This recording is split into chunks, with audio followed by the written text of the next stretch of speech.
عسلامة، معاكم شذلية سمين من تونس. ما تبخلوش علينا بالاشتراك وتفعيل الجرس مع عمل جيم للفيديو حتى يصلكم كل جديد.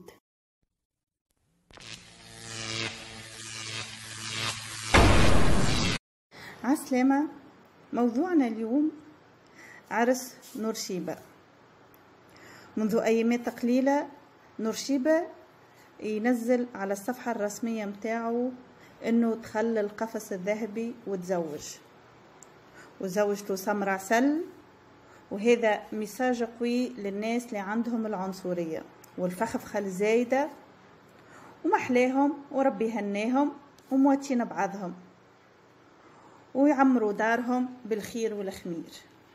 هذا معظم التعليقات اللي جات لنورشيبة، والناس فرحت له وتهني فيه، وما نحكيش ليكم يعني جو متاع عروسات تونسية.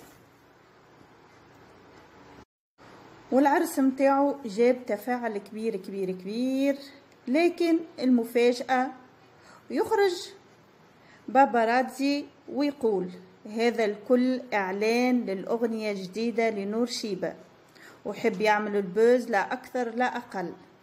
بالنسبة لحكاية العرس راهي ما فمش منها جملة وتفصيلا، وهذا تكون صدمة كبيرة لمعجبين نورشيبة. السلام عليكم، لا تنسوا الاعجاب بالفيديو والاشتراك في القناة تشجيعا لنا لنستمر بنشر المزيد إن شاء الله.